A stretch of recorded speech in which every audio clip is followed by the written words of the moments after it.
안녕하십니까?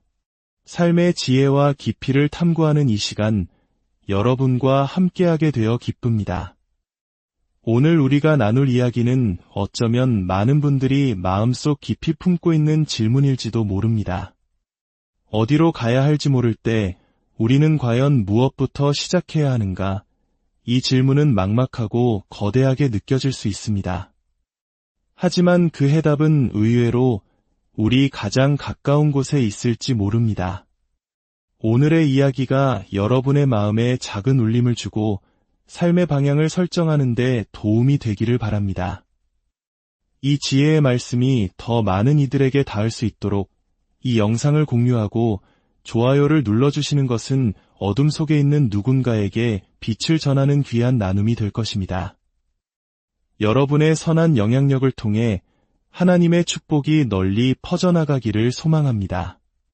자, 그럼 이제 시작해볼까요? 구약성서를 보면 도덕성이란 일련의 금기 사항을 따르는 것으로 묘사되곤 합니다. 하지 말아야 할 나쁜 일들의 목록이 있고 그것들만 피하면 우리는 충분히 괜찮은 사람이 되는 것이죠. 여기에는 분명 지혜가 담겨 있습니다. 이는 마치 우리가 아이들을 기르는 방식과도 같습니다. 아이들은 사랑스럽지만 동시에 혼돈 그 자체인 작은 존재들이죠. 그래서 우리는 아이들에게 해서는 안 될 일을 가르치며 사회의 일원으로 성장하도록 돕습니다. 그들의 삶을 비참하게 만들 수 있는 행동들을 미리 막아주는 것입니다. 이것이 바로 제가 종종 당신의 방부터 정리하십시오 라고 말하는 이유입니다. 이 말은 단순한 청소의 개념을 넘어섭니다. 그것은 혼돈과 질서를 구분하고 질서를 만들어내는 방식으로 행동하는 법을 배우는 첫걸음입니다. 지금 어디로 가야 할지 몰라 막막하다면, 다른 어떤 거창한 계획도 세울 수 없다면 바로 여기에서 시작하는 겁니다. 당신의 침대에 가만히 앉아 생각해 보십시오. 내일 아침을 오늘 아침보다 조금이라도 더 낫게 만들기 위해 혹은 최소한 더 나빠지지 않게 하기 위해 오늘 내가 할 수 있는 일은 무엇일까? 아마 5가지 정도의 작은 일들이 떠오를 겁니다. 그리고 그 일들은 대개 당신이 피하고 싶었던 불편하고 귀찮은 일들일 가능성이 높습니다. 마치 아침에 일어나자마자 두꺼비를 삼켜야 하는 것처럼 말이죠. 하지만 바로 그 지점에서 우리는 기도의 한 형태를 발견할 수 있습니다. 스스로에게 명령하는 대신 질문을 던지는 것입니다. 하나님, 오늘 제가 바로잡을 수 있고 또 실제로 행동으로 옮길 만한 작은 일은 무엇입니까? 스스로에게 이렇게 물어보면 아주 작고 사소한 일이 떠오를 겁니다. 왜냐하면 우리는 그렇게까지 훈련된 존재가 아니기 때문이죠. 그 작은 일을 하십시오. 그러면 당신은 세상을 아주 조금 더 나은 곳으로 만드는 것입니다. 그리고 그 행동은 당신 자신을 혼돈 속에서 질서를 창조해낼 수 있는 더 나은 존재로 만들어갑니다. 당신은 아주 조금 더 강해집니다. 그러면 다음 날에는 어제보다 조금 더 큰 과제를 맡을 수 있게 됩니다. 이것이 바로 보그리의 마법입니다. 이 작은 실천들이 쌓이고 쌓여 어느 순간 당신은 그저 망가진 것을 수리하는 수준을 넘어 당신의 삶을 이끌어갈 긍정적인 비전을 어렴풋이 발견하게 될 것입니다. 제 개인적인 이야기를 잠시 해볼까 합니다. 25살 무렵에 저는 몸무게가 60kg 남짓에 하루에 담배를 한 갑씩 피우고 술도 엄청나게 마셨습니다. 혹독한 겨울이 길었던 북쪽의 거친 마을에서 자랐고 제 친구들 대부분은 15, 16살의 학교를 그만두고 석유 시추 현장으로 떠났습니다. 저 역시 14살 때부터 술을 마시기 시작했으니 좋지 않은 습관이 아주 많았다고 할 수 있죠. 하지만 저는 지적으로 무언가를 탐구하는 데 집착했고 제 삶을 이대로 내버려둘 수 없다는 것을 깨달았습니다. 그래서 제 삶을 바로잡기로 결심했습니다. 먼저 담배를 끊으려 노력했고 그러기 위해선 술부터 끊어야 했습니다.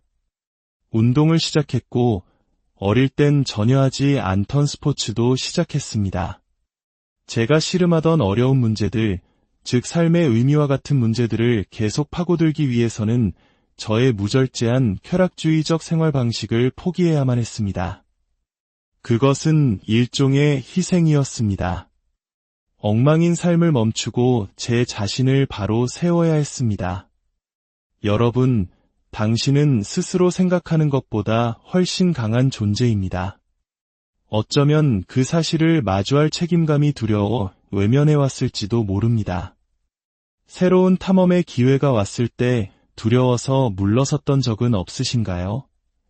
과보받았다는 사실 뒤에 숨어 어려움이 닥칠 때마다 안전한 곳으로 도망치지는 않으셨나요?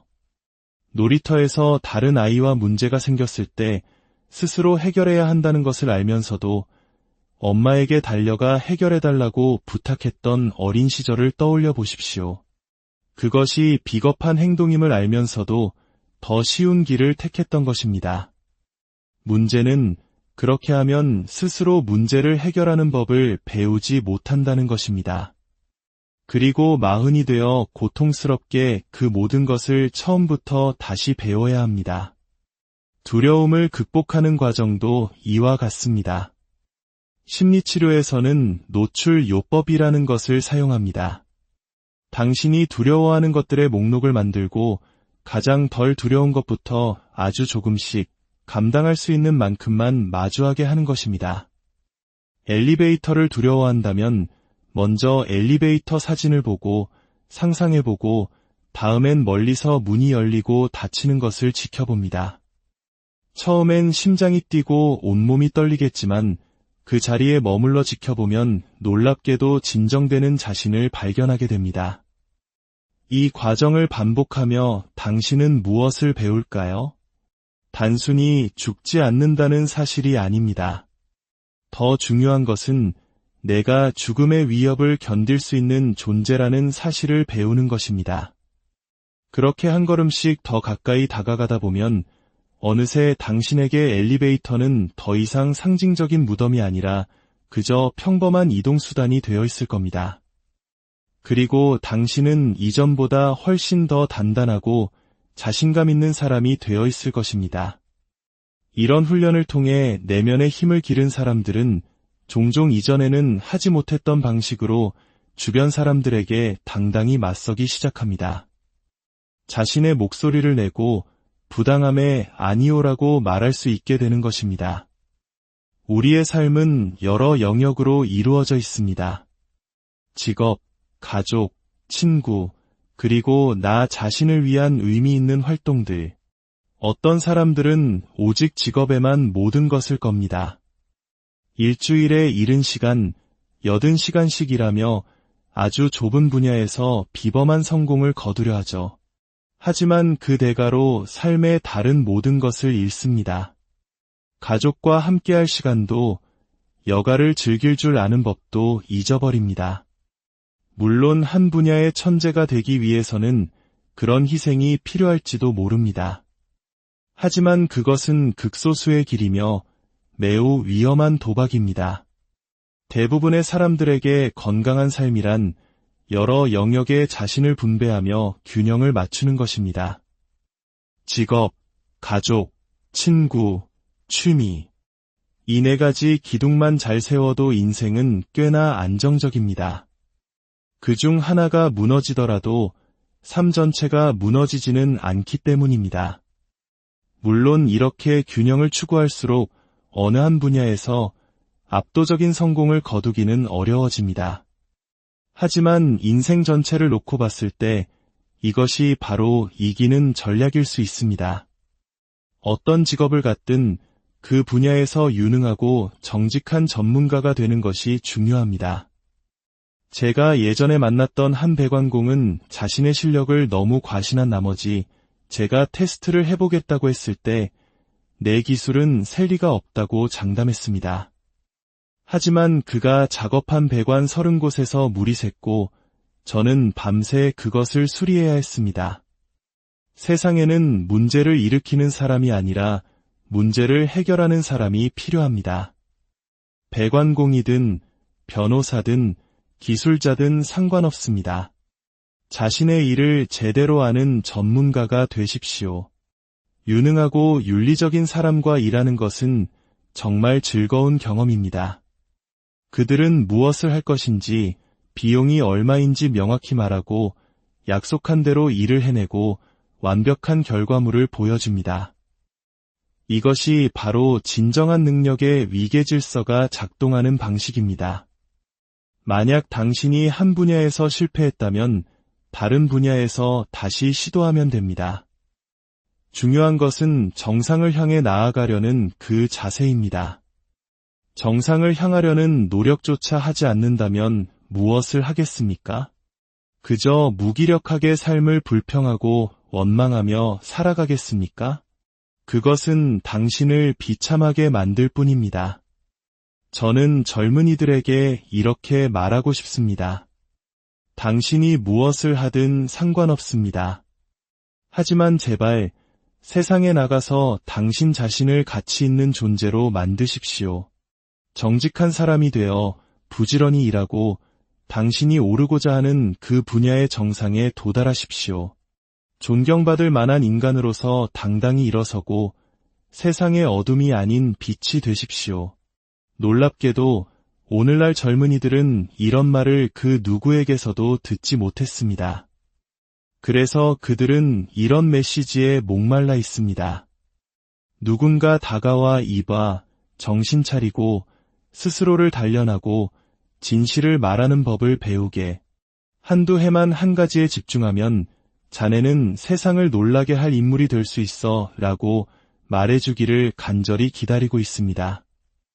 그 말을 들은 젊은이들은 눈을 반짝이며 묻습니다. 정말요? 그게 가능하다고요? 아, 그거 정말 멋진데요. 그렇게 살면 인생이 살만한 가치가 있겠네요. 그렇습니다. 충분히 가능합니다. 그러니 가서 그렇게 하십시오. 구약성서의 유대인들에게서 배울 점이 있습니다. 그들은 하나님으로부터 시련을 당할 때마다 카인처럼 운명을 저주하는 길을 택하지 않았습니다. 그들은 이렇게 말했습니다. 우리가 무언가 잘못한 것이 틀림없다. 우리 자신을 바로잡아야 한다. 이것은 믿을 수 없을 만큼 영웅적인 태도입니다. 실패의 책임을 자신의 탓으로 돌리는 것. 어쩌면 내가 조금만 더 정신을 차렸더라면, 내 앞에 놓인 모든 기회를 붙잡았더라면, 원망과 분노에 사로잡히지 않았더라면 상황을 다른 방향으로 이끌 수 있었을 텐데 라고 생각하는 것입니다. 도스토옙스키는 모든 인간은 자기 자신에게 일어나는 모든 일과 다른 모든 사람에게 일어나는 모든 일에 대해 책임이 있다고 말했습니다. 극단적인 말처럼 들리지만 여기에는 형이상학적인 진실이 담겨 있습니다. 가장 치명적인 것은 종종 행동하지 않는 것입니다. 옳은 일을 해야 할 상황이 주어졌을 때 비교적 작은 위험을 감수하면 되는데도 불구하고 그렇게 해야 한다는 것을 알면서도 하지 않는 것. 우리는 이런 실수를 너무나 자주 저지릅니다. 그 결과 우리가 맞서지 않은 문제는 조금 더 커지고 우리는 조금 더 위축됩니다. 그리고 이 악순환이 시작되는 것입니다. 혹시 당신의 말을 전혀 들으려 하지 않고 비판만 하는 친구들이 있습니까? 신약 성서에는 이런 상황에 대한 가르침이 있습니다. 거룩한 것을 개에게 주지 말고 너희 진주를 돼지 앞에 던지지 말라. 이는 당신의 말을 듣지 않는 사람들에게는 더 이상 말하는 것을 멈추라는 의미입니다. 이것은 제가 드릴 수 있는 최고의 조언입니다. 당신의 말을 듣지 않는 사람들에게 말하기를 멈추고 대신 그들을 관찰하기 시작하십시오. 그러면 그들이 정말로 무엇을 원하는지 알게 될 것입니다. 당신에게 할 말이 있다면 그것을 들어줄 사람을 찾아 이야기하십시오. 당신의 귀한 말을 거부만 하는 청중에게 계속 제공함으로써 스스로의 가치를 깎아내리지 마십시오. 저는 사람들이 환멸에 빠지고 허무주의에 젖고 우울하고 불안해하고 목적 없이 방황하는 모습을 보는 것이 너무나 가슴 아픕니다. 하지만 그 어둠 속에서 이것이 과연 필연적인가? 라고 질문하며 일어서기 시작하는 사람들을 볼 때 저는 말할 수 없는 기쁨을 느낍니다. 10년 동안 보지 않았던 아버지와 이제는 관계가 좋아졌어요. 이런 이야기를 들을 때마다 한 개인이 자신의 삶을 바로 세우는 것이 얼마나 강력한 힘을 가지는지 실감합니다. 한 사람이 조금이라도 자신의 삶을 바로잡으면 그 긍정적인 에너지는 주변으로 퍼져나갑니다. 그것은 연쇄 반응과 같습니다. 우리는 현재의 나에 머무르는 존재가 아닙니다. 우리는 앞으로 될 수 있는 나에 집중해야 합니다. 특히 젊은 시절에는 더욱 그렇습니다. 있는 그대로의 너 자신에 대해 좋은 감정을 가져야 해 라는 말은 심각한 결함이 있습니다. 당신이 될 수 있는 훨씬 더 위대한 모습이 있는데 어째서 현재에 만족해야 합니까? 있는 그대로 괜찮다는 말의 가장 큰 문제는 그것이 우리에게서 목표를 빼앗아간다는 것입니다. 인간은 목표가 있어야만 삶의 어려움을 견뎌낼 수 있습니다. 당신 안에는 아직 실현되지 않은 무한한 잠재력이 있습니다. 이 잠재력은 당신이 세상과 상호작용하며 새로운 정보를 얻을 때, 그리고 새로운 환경에 자신을 던져 도전할 때 비로소 발현됩니다. 새로운 환경은 우리 신경계의 새로운 유전자를 활성화시키고 우리 몸은 새로운 단백질을 만들어냅니다. 즉, 당신 안에 잠자고 있던 새로운 부분들이 깨어나는 것입니다. 이것이 바로 많은 문화권에서 순례를 중요하게 여기는 이유입니다. 익숙하고 편안한 작은 마을을 떠나 어둡고 위험하지만 중심이 되는 장소로 떠나는 여정 속에서 우리는 모험을 하고 단련되고 우리 안에 더 많은 것들이 끌어내집니다. 저의 주된 동기는 사람들이 각자의 가정과 공동체 안에서 더 의미 있고 생산적인 삶을 살도록 돕는 것입니다. 저는 사람들이 더 용감해지고 더 진실해지며 개인과 가족, 그리고 사회의 조화를 추구하는데 더 적극적으로 참여하기를 바랍니다. 사람들은 제게 용감하다고 말하지만 저는 그것이 정확한 표현이라고 생각하지 않습니다. 구약 성서에 하나님을 경외하는 것이 지혜의 근본이라는 구절이 있습니다. 저는 용감한 것이 아니라 올바른 것을 두려워하는 것에 가깝습니다. 제가 어떤 주장을 펼치는 영상을 만들 때 저 역시 두려움을 느꼈습니다. 하지만 저는 아무 말도 하지 않고 침묵하는 미래를, 목소리를 내는 현재의 위험보다 더 두려워했습니다. 인생에는 종종 위험이 없는 안전한 길이란 존재하지 않습니다. 우리는 단지 위험과 저위험 사이에서 선택해야 할 뿐입니다. 저는 단지 덜 위험한 길을 택했을 뿐입니다. 그것이 현명한 것일지는 몰라도 용감한 것인지는 잘 모르겠습니다. 삶은 본질적으로 고통이라는 말이 있습니다. 저도 그것이 근본적인 진실이라고 믿습니다. 하지만 가장 근본적인 진실은 아니라고 생각합니다. 가장 근본적인 진실은 삶이 고통임에도 불구하고 인간은 그것을 초월할 수 있다는 것입니다. 그리고 그 방법 중 하나는 가치 있는 것을 추구하는 것입니다. 니체가 말했듯이 살아야 할 이유가 있는 사람은 어떤 어려움도 견딜 수 있다. 삶의 목적이 없는 사람은 삶의 어려움에 짓눌려 원망과 분노, 복수심에 사로잡히게 됩니다. 스스로를 돌아보고 개선할 수 있는 작은 것부터 시작하십시오. 한 달 동안 미뤄둔 서류 더미가 있습니까? 내일은 그저 그 서류 더미를 책상 위에 올려놓고 15초만 쳐다보는 것부터 시작해보는 겁니다. 너무나 보잘것없고 초라한 목표라고 느껴지십니까? 한 달 동안 회피해온 당신이 겨우 해낼 수 있는 최선이 고작 15초라니 자존심이 상할 수도 있습니다. 하지만 그것이 바로 겸손입니다. 우리는 어린아이와 같은 작은 발걸음을 내디뎌야 할 만큼 근본적으로 결함이 있는 존재라는 사실을 인정하는 것입니다. 하지만 그 작은 발걸음이 시작입니다. 그 작은 성공을 맛본 뒤 조금 더 큰 도전을 해보는 겁니다. 이것보다 조금 더 나은 일을 할 수 있을까? 스스로에게 묻고 시도하고 배우십시오. 그렇게 점진적으로 나아가다 보면 당신은 더 큰 도전을 감당할 수 있는 사람으로 성장해 있을 것입니다. 우리는 모두 마음속에 내재된 도덕적 본성을 가지고 있습니다.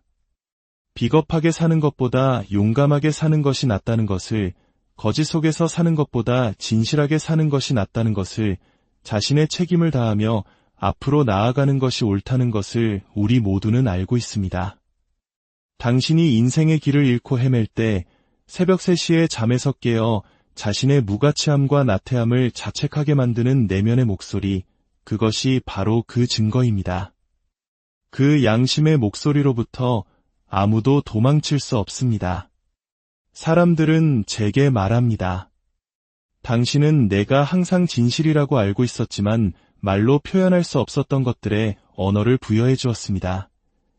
저는 그저 많은 사람들이 이미 몸으로 알고 있는 지혜를 명확하게 표현해주는 역할을 할 뿐입니다. 그리고 그 지혜를 실천에 옮긴 사람들이 제게 다가와 말합니다. 내 삶이 얼마나 나아졌는지 믿을 수 없을 겁니다. 어두운 곳에 있던 사람들이 비전을 세우고 책임을 지고 진실을 말하기 시작했을 때 그들의 삶이 극적으로 변화하는 모습을 보는 것만큼 경이로운 일은 없습니다. 실패를 두려워하지 마십시오. 대부분의 창의적인 사람들은 실패합니다. 그것이 기본값입니다. 성공한 기업가들은 수없이 많은 시도를 하다가 운이 좋게 단 하나의 아이디어가 시대와 맞아떨어져 성공하는 것입니다. 중요한 것은 끈기입니다. 계속해서 시도하고 실험하고 나아가는 것입니다. 지난 45년간 우리 사회는 젊은이들에게 당신은 있는 그대로 괜찮다고 말해왔습니다. 이것은 젊은이들에게 할 수 있는 최악의 말입니다. 비참하고 목적 없는 젊은이에게 그 말은 아무런 위안이 되지 않습니다. 그들이 듣고 싶은 말은 이것입니다. 보게, 자네는 아직 아무것도 아니야. 쓸모없고 아는 것도 없지. 하지만 자네 앞에는 자신을 만들어갈 60년의 세월이 있어. 하나님만이 자네가 어떤 위대한 존재가 될 수 있는지 아실 걸세. 이 메시지는 꾸짖음처럼 들리지만 실은 가장 긍정적인 메시지입니다. 그것은 비참한 현실이 아닌 그 사람 안에 있는 무한한 잠재력에 대한 믿음을 보여주기 때문입니다. 우리는 투쟁을 위해 만들어진 존재입니다. 안전함을 추구하지 마십시오. 강해지기를 추구하십시오. 우리는 최적의 도전을 받아들임으로써 강해집니다. 운명이 던지는 시련을 받아들이고 그 과정에서 스스로를 더 강하게 만드십시오. 때로는 실패하고 불운이 당신을 덮칠 수도 있습니다. 하지만 그것이 최선의 방법입니다. 자녀를 키우는 부모님들께 말씀드립니다. 인생의 어려움으로부터 자녀를 보호할 수는 없습니다. 하지만 준비시킬 수는 있습니다. 강하고 용감하고 진실하며 회복 탄력성 있는 사람으로 키우십시오. 인생의 의미는 어려움에 맞서는 그 도전 자체에 있음을 가르쳐 주십시오. 그리고 무엇보다 타인과 비교하지 마십시오. 당신이 비교하는 그 사람의 삶에 대해 당신은 아무것도 모릅니다. 당신은 그들의 빛나는 겉모습만 볼 뿐 그 이면의 고통과 현실은 보지 못합니다. 화려한 스포츠카를 모는 그 남자가 다음 기둥에 차를 박아버릴까 고민하고 있을지 당신은 알 수 없습니다. 사람들은 모두 다릅니다. 당신과 다른 그들과 당신을 비교하는 것은 무의미합니다. 당신의 가족, 당신의 기질, 당신의 고난, 당신의 재능을 가진 사람은 이 세상에 오직 당신뿐입니다. 그러니 어제의 당신과 비교하십시오. 그것이야말로 당신이 이길 수 있는 유일하고도 가장 가치 있는 게임입니다. 어제보다 조금이라도 나아졌다면 그것으로 충분합니다. 그것이 바로 성장의 기쁨입니다. 자신이 무엇을 해야 할지 모르겠다면 그저 겸손하고 현명해지십시오. 아주 낮은 목표부터 세워야 한다는 사실을 받아들이십시오. 위대한 심리학자 칼 융은 어릿광대가 구원자의 전조라고 말했습니다. 이는 자신을 구원하는 길, 즉 온전한 사람으로 거듭나는 길의 첫걸음은 스스로가 바보임을 기꺼이 인정하는 데서 시작된다는 놀라운 통찰입니다. 우리는 우리가 무엇을 하고 있는지 모릅니다. 그것을 인정해야만 우리의 성장을 가로막고 있던 오만한 자아를 내려놓을 수 있습니다. 그리고 그 빈자리에 진정한 성장이 시작될 것입니다. 당신이 겪는 모든 비극과 고통, 그 어두운 심연으로의 추락과 부활의 경험들이 당신의 인격을 빚어냅니다.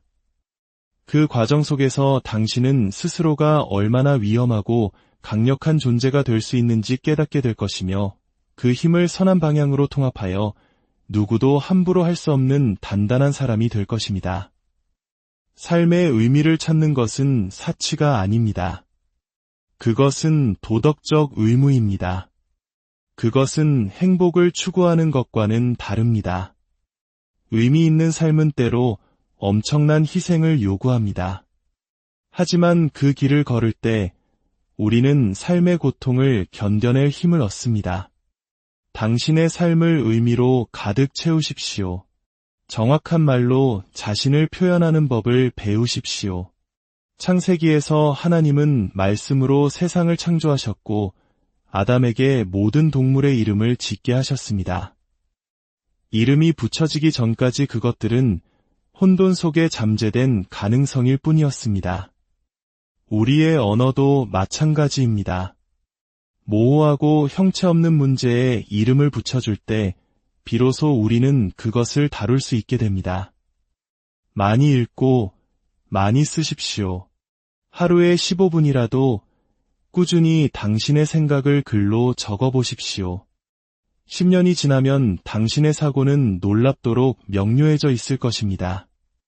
명료하게 생각하고 말하고 쓸 수 있는 사람보다 더 강력한 존재는 없습니다. 그것은 모든 것을 이기게 하는 힘이며 당신뿐만 아니라 주변 모든 사람을 이롭게 하는 힘입니다. 여러분의 삶이 하나님의 은혜 안에서 의미와 목적으로 가득 차기를 어제의 자신보다 더 나은 오늘을 살아내는